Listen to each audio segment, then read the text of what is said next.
Olá, alunos, tudo bem? Bom dia, bom sexto ano, bom dia, sexto ano A, boa tarde, sexto ano B, boa noite para você que estuda de noite, de madrugada, você pega o vídeo, você quer revisar, se faz tarefa à noite, né? O pessoal da noite. Bom, gente, brincadeiras à parte, é bom estar com vocês. Eu sinto assim a falta de todos, né? Como disse para vocês. E a gente vai ter aqui uma aula longa hoje, né? Iniciando o nosso grupo 3, tá bom? Então peguem logo o livro no grupo 3, por favor, mais precisamente na página 200. Página 200, capítulo 4 do livro de vocês, por favor, né? Bom, gente, então vamos lá, né? A gente estava aí no capítulo anterior falando dos grupos que haviam chegado, né, aqui na América através de duas teorias. A primeira teoria fala da passagem pelo Estreito de Bering, né? O Estreito de Bering, para quem não lembra, é aquela zona de fronteira que existe entre a América e a Ásia, tá bom? E essa zona de fronteira ela é característica, né, de um período da glaciação em que os continentes estavam muito próximos.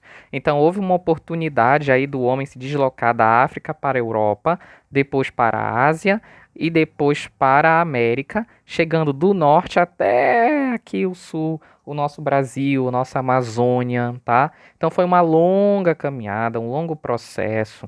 E nesse processo, nossa América ficou habitada, né?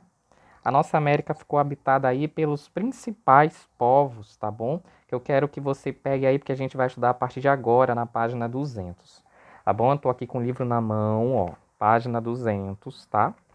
Fala sobre os Olmecas, tudo bem? Os Olmecas é é o povo raiz ali do México, da América Central, tá bom?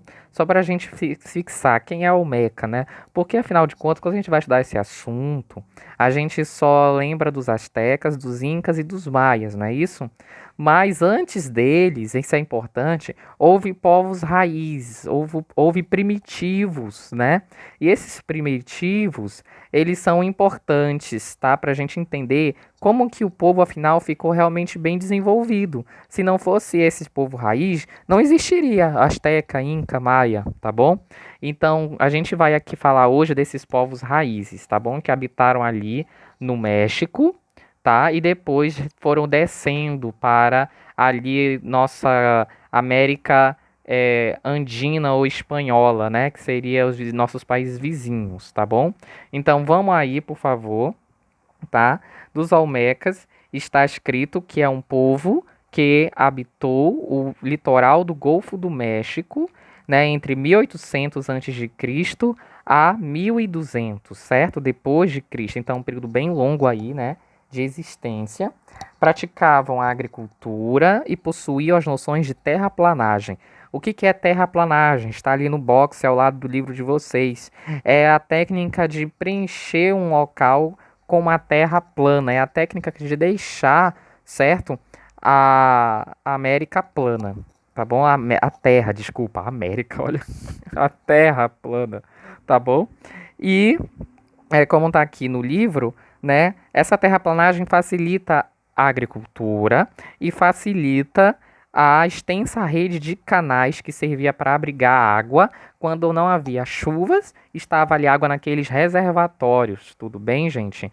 Então, se trata simplesmente, né, de uma técnica muito boa, né? Para quem é povo primitivo, já ter essas noções, já ter essa manipulação do meio. Então, a gente não tá mais falando daquele homem da pré-história que a gente viu, lembram? Né? Aquele homem que não tinha essa capacidade ainda toda de manipular o meio, ele era mais alguém que estava usufruindo do meio, né? Estava se adaptando, caçando, pescando, coletando, reservando, né? Então, quando a gente vê aqui agora um povo, um homem que manipula o meio totalmente, a gente está tratando já de uma civilização, a gente está tratando já de uma comunidade, estamos tratando de uma ciência aí, né, em nascença. Isso é muito importante, tá bom? Porque vai caracterizar os povos antigos, vai caracterizar as sociedades depois, tá bom? E aí, por isso que lá no México, quando você for, você encontra essas estruturas ainda presentes, né? E como disse para vocês, né, eles produziam agricultura. Aí tava lá uns exemplos de milho, abóbora, feijão e batata doce, tá?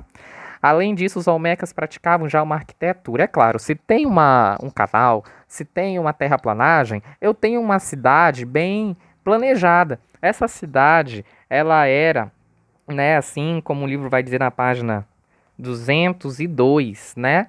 Uma cidade mais bem organizada e tinha todos os prédios e as habitações, a separação dos campos com as cidades, o que cada um fazia dentro dessa cidade. Isso é importante, tá? Mas antes de chegar lá em si, deixa eu acabar aqui com os olmecas, tá?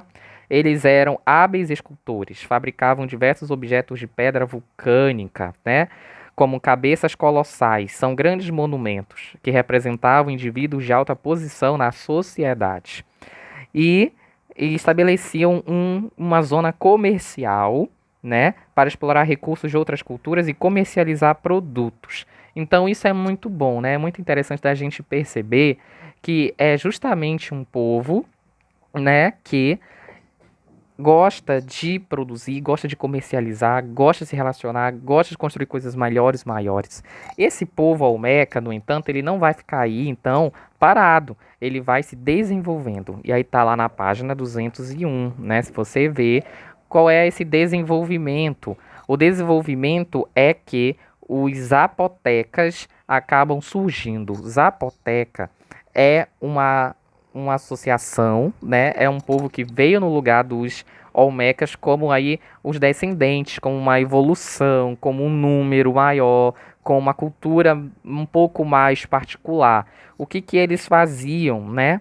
Aqui está escrito, eles construíram edifícios de culto a seus deuses, e o Monte Alban foi um importante centro cerimonial. Há evidências de que antigo Monte Alban teria sido o Morro do Jaguar, em referência ao animal muito cultuado em toda a Mesoamérica. Então isso é muito interessante. É interessante de perceber, né, que os zapotecas eles ampliaram o que os olmecas começaram.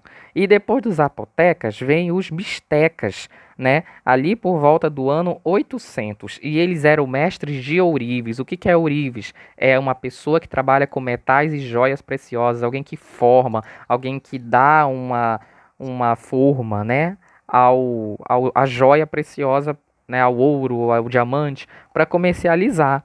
Então isso é muito bom, porque você pode perceber uma sociedade que é rica. Essa sociedade é rica nesses sentidos. Essa sociedade sabe, né, ela se comporta já como uma sociedade bem contemporânea, né? Ela não é aquela sociedade, como eu disse, pré-histórica, né? A cidade do Monte Alban foi influenciada pela cultura mixteca, porém com uma nova forma de culto aos mortos da Mesoamérica. Essa é a particularidade dos mixtecas, tá? É a forma de culto aos seus mortos. Como é que era feito? Era feito um enterro com joias e adornos de ouro e oferecia-lhes sacrifícios, né? Então isso é muito interessante. Vamos relembrar então para fechar aqui a nossa aula. Qual é a primeira sociedade que chega? Olmeca. Esses Olmecas, eles fazem o quê? Terraplanagem, agricultura, comércio e monumentos de pessoas importantes da sociedade. Segundo o povo que vem, Zapoteca. O que que eles fazem, né? Constrói mais edifícios de culto a seus deuses, especialmente o Monte Alban, que foi chamado também de Morro do Jaguar pelo animal que era muito cultuado na época, tá? Tem até uma foto aqui do jaguar no livro de vocês, né? E a segunda, terceira sociedade que veio depois foi os mistecas. O que que eles faziam? Eles faziam ourivaria, né? Tinham ourives, que eram quem fazia as joias, a manipulação do ouro e da prata, além de ter uma nova forma de culto aos seus mortos. Qual é essa forma de culto? Enterrá-los com joias e adornos de ouro e oferecer-lhes sacrifícios humanos. É interessante perceber que todas as sociedades, né, essas sociedades antes da chegada dos europeus, eles eram pessoas que ofereciam sacrifícios humanos por algum motivo especial. No caso aqui dos mistecas, era para agradar os mortos, era para pedir algo dos mortos. E dependendo da ocasião, então, um novo sacrifício é feito. Né? Nós vamos ver depois aqui um caso dos astecas, né? Que eles faziam culto ao deus Sol e eles fazia sacrifícios humanos justamente para que o Sol fosse sempre um astro em equilíbrio, né? Para que ficasse mantendo a sua luz do dia, para que fosse favorável para eles, né? Para que um clima pior cessasse, né? Então sempre tinha um motivo aí para fazer esse sacrifício, tá bom? A esses deuses, a esse deus principal que é o deus Sol, tá bom? É incrível como o Sol, né, se vocês perceberem, ele aparece em todas as mitologias e credos, inclusive da fé judaico e cristã. Porque para os egípcios, vamos lembrar aqui, né? Para os egípcios, o Sol era o deus principal, chamado de Ra. Vocês lembram disso? E depois do Ra, nós temos aí o Faraó, que é o deus encarnado, filho direto do deus Sol, né?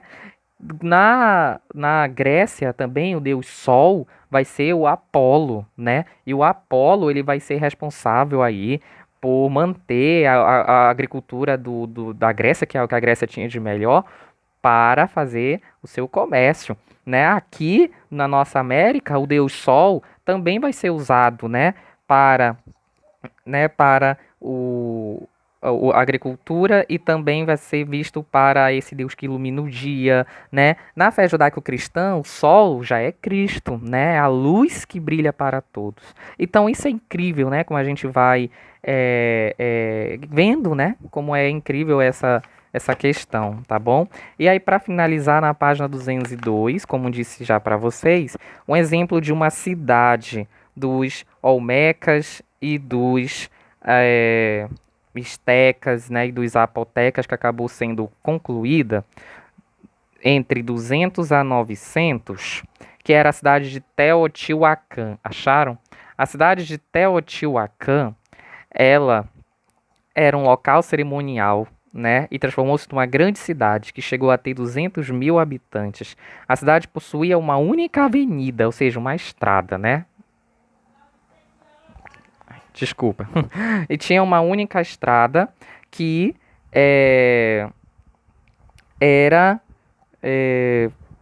de 2 quilômetros, né, 4, ou seja, 400 metros, né, 2 quilômetros, 400 metros, e era conhecida como Avenida dos Mortos. Por que ela era chamada de Avenida dos Mortos? Porque justamente ela lembrava, agora sim, porque justamente ela lembrava os mortos que eram oferecidos aos deuses ali, tá? Aqui vocês verem o mapa, tá aqui, ó, no templo de Quetzalcoatl, tá no início aqui da cidade. E lá no finalzinho, perto da pirâmide da Lua, o palácio de Quetzalcoatl. Como eu disse para vocês, esses deuses, eles eram os principais, era o Sol e a Lua. O Quetzalcoatl, né, era o deus do Sol, e o Quetzalcoatl era o deus da Lua, né, o irmão de Quetzalcoatl. Né, quando houve aí essa associação, essa interpretação, essa crença, construíram palácios para eles. Um fica na entrada, outro fica no final. Dependendo então de onde acontece o sacrifício, acontece um desses dois palácios, além do Palácio do Sol, que fica bem ali no centro da avenida, né? E essa Avenida dos Mortos, então, é justamente conhecida por causa disso. A cidadela que vocês estão vendo aqui no mapa também, ela é importante porque ela vai caracterizar aí a concentração da população. Então, já na entrada você encontrava aquele monte de gente, já encontrava aquele comércio, já encontrava, né, aquela sociedade, já encontrava os templos, já encontrava o Deus e já encontrava o espaço do sacrifício. Então, isso é muito interessante de observar.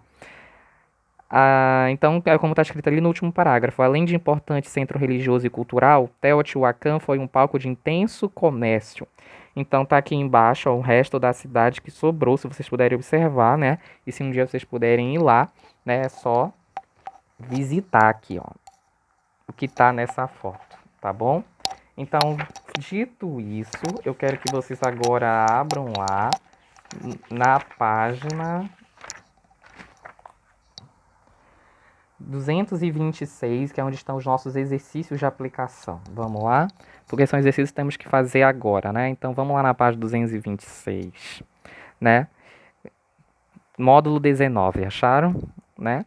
Então, vamos lá. Tá escrito aqui. Primeira questão. Leia o texto a seguir. Vamos lá. As origens de Teotihuacan ainda são muito discutidas. Há mais ou menos 2.300 anos, enquanto no Velho Mundo o Império Romano estava em pleno florescimento, aqui no continente americano, um grande número de pessoas migrava ao Vale de Teotihuacan devido à erupção do vulcão Xitle, que teria destruído Cuyucuyucu, o então centro regional ao sul do Vale do México. Pessoas procedentes de diversas regiões e etnias chegaram até Teotihuacan atraídas pelo clima ameno da região, pela circulação de mercadorias e pelas atividades religiosas.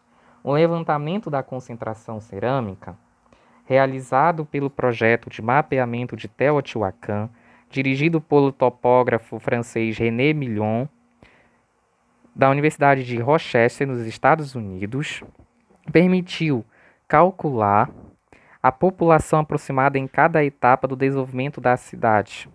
Segundo esses cálculos, durante o primeiro século da nossa era, a população atingiu 30 mil habitantes, os quais se agrupavam em bairros, de acordo com sua origem, parentesco ou ocupação.